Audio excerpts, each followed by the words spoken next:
Welcome to the Sakamoto days episode number 11।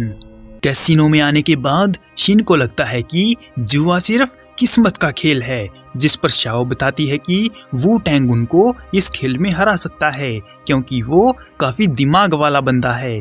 तभी वो देखते हैं कि वू टैंग ने अपना सब कुछ दांव पर लगा दिया है और अपने दिमाग के बलबूते सभी ओपोनेंट को हराकर उनका सब कुछ जीत लेता है। और जरा मेरी बात सुनो, मुझे जुआ मेरा मतलब कैसीनो के बारे में घंटा कुछ अता पता नहीं है, इसीलिए मुझसे कुछ गलती हो सकती है तो मुझे माफ करना। तारो भी कहता है कि जो लोग किस्मत के भरोसे बैठते हैं सबसे बड़े गधे वो ही होते हैं और सबसे पहले मरते हैं। वू टैंग भी पक्का इरादा करता है कि चाहे सब कुछ लुट जाए मगर वो शाओ को जीत कर ही रहेगा। इसके बाद शिन एक दांव खेलने के लिए एक टेबल पर जाता है जहां पर वो उन लोगों के मन में चल रही बातों को सुन लेता है जो शिन का मजाक बना रहे थे कि ये तो नौसिखिया है, बच्चा है, हार जाएगा और स्कूल जाने की उम्र में जुआ खेल रहा है।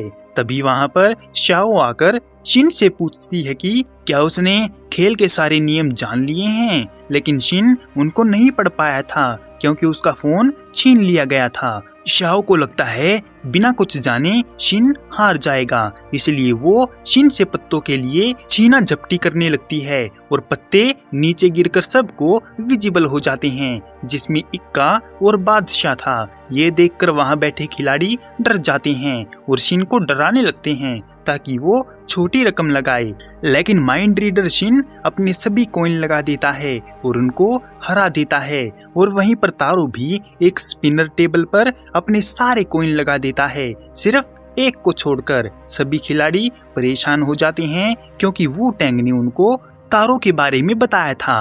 खैर उनको चिंता नहीं है क्योंकि वो स्पिनर को एक मैग्नेट के जरिए मन मुताबिक घुमाकर चीटिंग करेंगे और इस बात की भनक तारो को पड़ जाती है और वो पास रखे हुए सिक्के से स्पिनर को खुद के लिए इस्तेमाल करता है और उनको हरा देता है। सब लोग हैरान परेशान है कि ये तो उनसे भी बड़ा जुआरी है।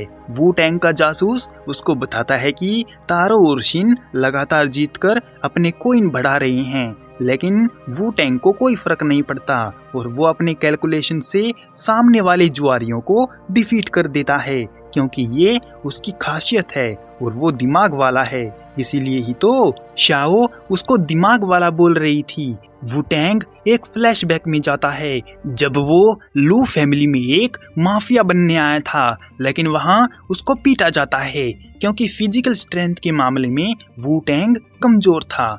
तभी वहां पर शाओ आकर उसको बचा लेती है और वो एक बिल्डिंग पर बैठकर बात करने लगते हैं। तो शाओ को पता चला कि वू टैंग उसका कजिन है, तो उसने पूछा कि वू टैंग उनसे पिट क्यों रहा था।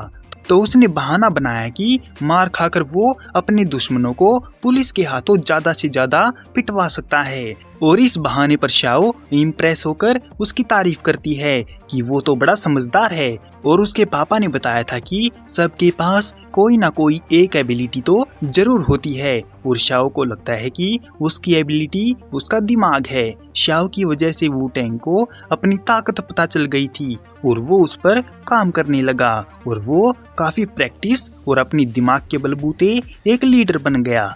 हालांकि ये सब शाओ की वजह से था, इसीलिए वू टैंग शाओ पर किसी भी तरह की आंच नहीं आने देने का फैसला करता है।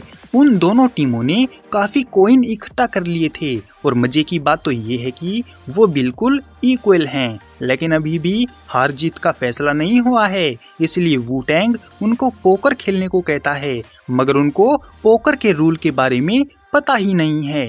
इसीलिए वू टैंग एक खेल खेलता है कि आखिर में जिस किसी के भी हाथ में जोकर होगा उसकी टीम हार जाएगी। शिन समझता है कि ये तो उसके लिए बिल्कुल ही आसान है क्योंकि शिन उस बंदे का मन पड़ेगा जिसके पास जोकर है और जोकर होने पर वो काफी डर भी रहा होगा। लेकिन शिन का पारा तब गर्म हो गया जब शाओ उसको डरते हुए मिली।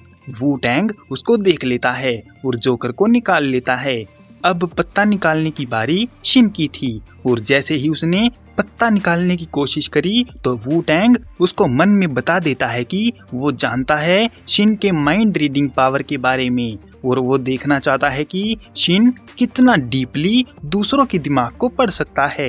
और जैसे ही शिन उसके दिमाग को पढ़ने की कोशिश करता है तो वू टैंग इतने सारे ख्याल एक ही बार में रिलीज करता है कि शिन को चक्कर आ जाते हैं और वो बेहोश होकर गिर पड़ता है।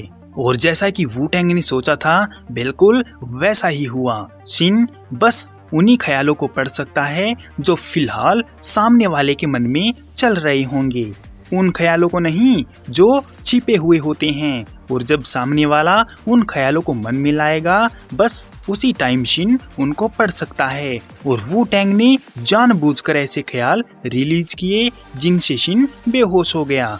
अब उनका खेल कांटे की टक्कर वाला हो गया है और तारो चीटिंग करके बिजली की रफ्तार से सामने वाले का एक एक पत्ता देख रहा था, जिसको वू टैंग नोटिस करता है और धमकी देता है कि तारो ने ऐसा दोबारा किया तो उसे खेल से निकाल दिया जाएगा।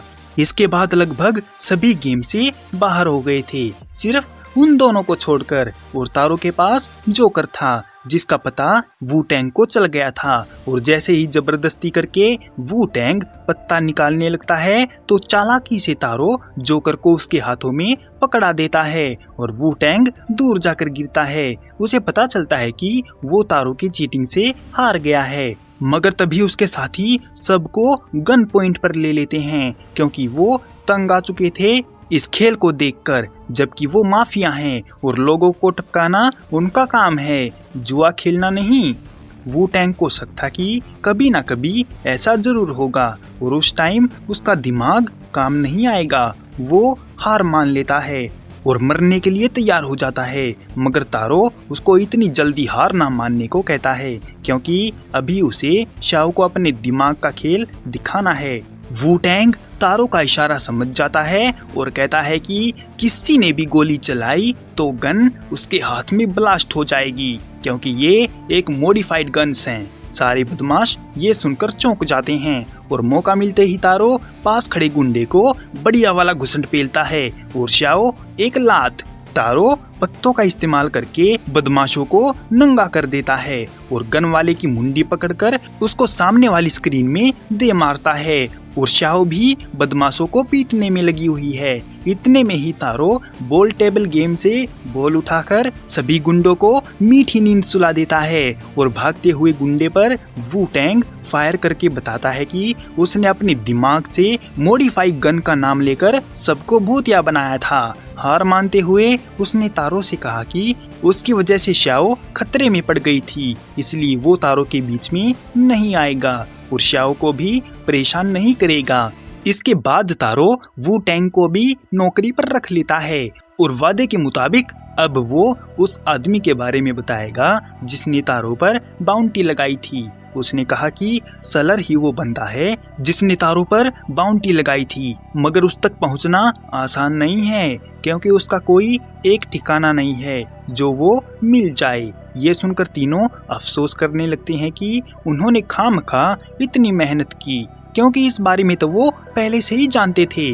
वू टैंग उनको पूरी बात सुनने को बोलता है और कहता है कि एशिया के पूर्व दक्षिण इलाके वाली जेल में कुछ कैदी मरे हुए मिले हैं और वहाँ एक्स का निशान भी मार्क है जो सलर बनाता है।